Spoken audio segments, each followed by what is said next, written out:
guys, and this is another installment, a guide of going over Raid Shadow Legends Gorgorab.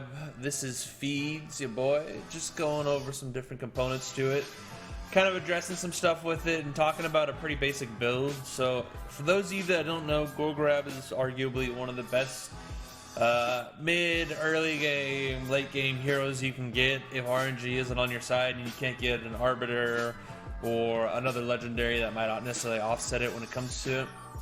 And the reason why Gorgorab's so good, and we'll just jump right into it, is because of his skill set in particular, makes him relatively ferocious when it comes to things like arena, fighting a majority of different bosses, fighting against different mobs. Literally, he is the kind of plug and play for every skill set you can use. And the benefit is that even with a weak affinity against force, he still does a pretty good job overall, even on force-related items or bosses and stuff like that. So, his first ability, his A1, is Misfortune. It has a 50% chance of removing one random buff and attacks one enemy. And of course, you can get that buff chance up another 25%, so make it 75% chance removal. This is pretty significant, especially in arenas. The reason why is because you'll face a lot of people who run shields, who have counterattack with Skull Smasher. They'll have speed buffs from the Apothecary, or a variety of the different stuff, or the immunity bubbles that a couple different heroes can put on there.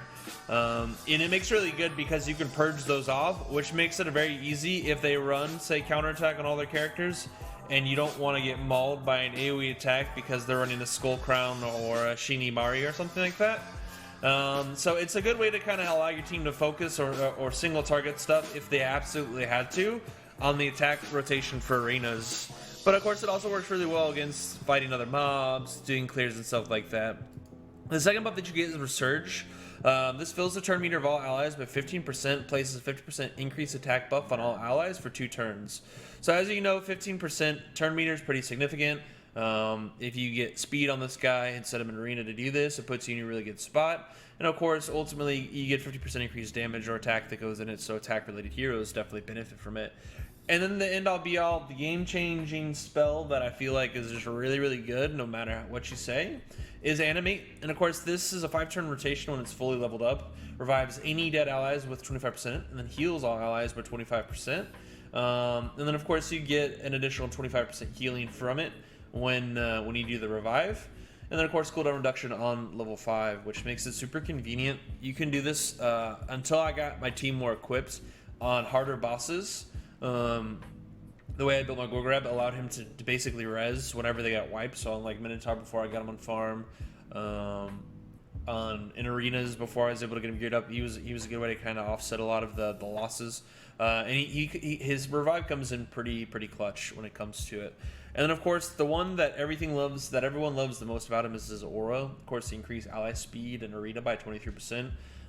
If you ever get to the opportunity to go to Gold 4, you'll see that most of the people will either be running Seeker, they'll be running Gorgorab, they'll be running Prince Nymar, any of your speed-based aura heroes as their leaders, and then they'll be following up with someone else who does speed, like Apothecary, Gorgorab, etc., when it comes to it. So it makes it really powerful. Speed is kind of the decision maker in a lot of arenas because you're not going to survive 2 rotations typically, unless you run kind of a tankier build. And this is actually what it kind of feeds into. But before we get into that, I'll talk about the masteries that I did with this. So ultimately, this mastery wasn't designed to be the most offensive or anything in particular. But what this allowed me to do more than anything else was acquire this ability right here, which is max 3000 HP with cooldown reduction and turn meter increase buffs that you get from lasting gifts, and or you get your buff increase, and then of course retribution. Which allows you to counterattack, and basically you counterattack with your A1. So in arenas, when you get attacked or when you get attacked by something, you have a 50% chance of it counterattacking, which gives you 75% chance of removing a buff. So if they attack you and you get attacked or AoE or whatever, this is actually really good for dispelling buffs pretty quickly. So if you get a 2-turn rotation and you happen to get lucky and dispel 2 buffs on something, you've ultimately kind of flipped the game or the round in your favor when it comes to stuff like that. So there's a lot of upside to his build. I've had a lot of success with it. I've gotten all 15s with him. He's in literally every single one of my teams when I originally got the 15 clears on everything. In addition to, he was when I maxed out in Gold 4. And he's still on my arena team today. So kind of jump into it. Forgive me, this is a max out of 16. I finally got an upgrade after a really long time. I went from 3 stars to 5 stars, which kind of helped me out. But what I did is I ran life and shield on this guy. And the reason why I did that, more than anything else with speed substats, is for a couple different reasons. So as you can see on my HP loadout right here, I've got a ton of HP, 47,000. Now, obviously, when you run shield, you want a higher HP pool to go off of. So when I did this, I wanted to try and have something around 50,000 HP. I'm almost there. If I get one more piece, if I can upgrade my boots with another HP stat on it, I'll end up breaking 50,000, especially if it's a percent HP, which will put me in a really good spot overall because it gives me a sizable amount of shielding to go on with my other heroes, which is significant in any battle format that you do to it. Ultimately, if you don't have the fighting power on the team, sometimes trying to survive is the best option, especially when you've got reanimate or animate plus the heals plus your passive healing plus your lifesteal build plus this. It actually gives you all the functionality to it. Now the best part too is that I was kind of fortunate with the substats to roll a little bit of offensive power and defensive power, and effectively what that means is that he can still hit for a good amount of damage and not have any problem with it. Obviously his crit rating is low, but I didn't stat crit for the sake of trying to do anything in particular with him. But when he does crit, if I say run with my Battle Khazar or something like that, he does a sizable amount of damage that goes into it. But ultimately, with enough attack power and enough defense, I still put out enough to where if I had to, or he was the last one alive, I'd still have a chance to survive, at least until I got to my anime that comes to it. And then of course speed. Speed's relatively important. 155 I think is still kind of low. I really want to be in the 180 area with him. And like I said, it's just a matter of finding the right statted items that comes with it without sacrificing the things that kind of make this build really relevant when it comes to it. But just to give you an idea, like I said, shielding and HP is the way that I kind of build into this guy, and it gives me a lot of opportunity overall to make stuff work in regards to what I can and can't do with him.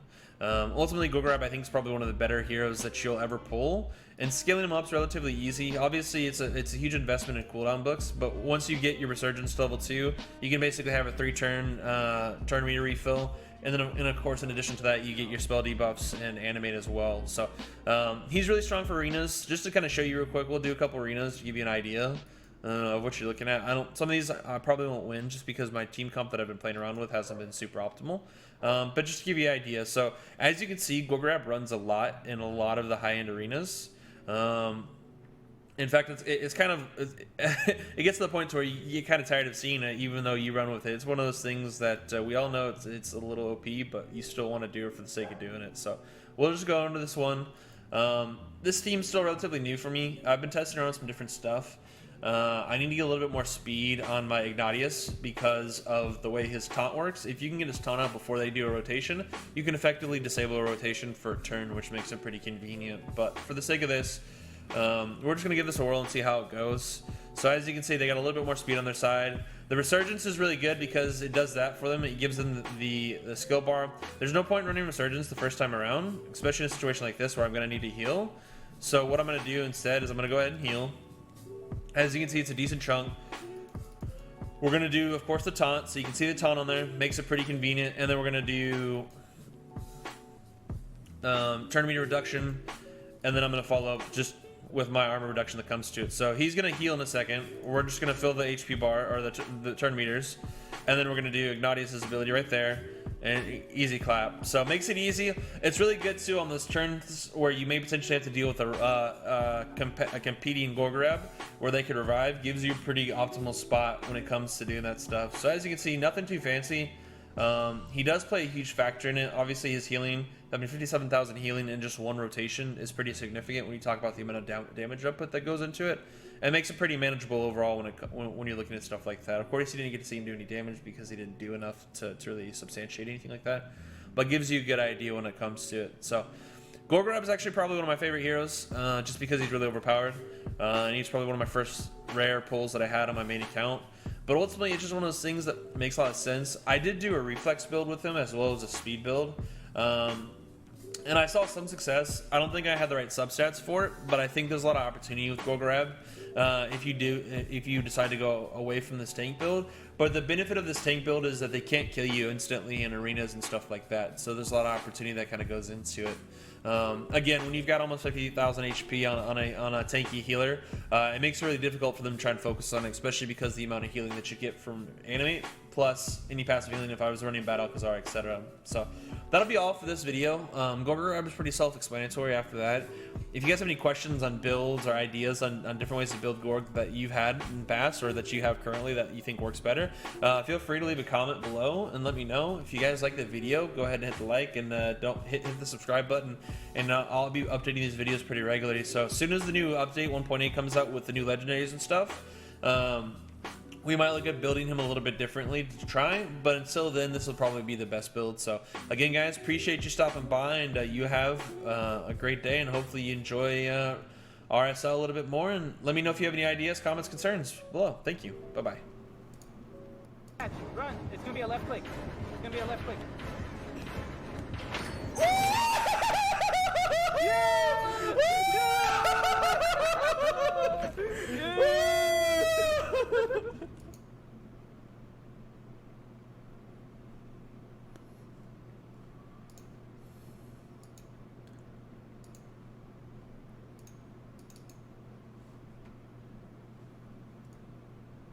Run. It's going to be a left click. It's going to be a left click.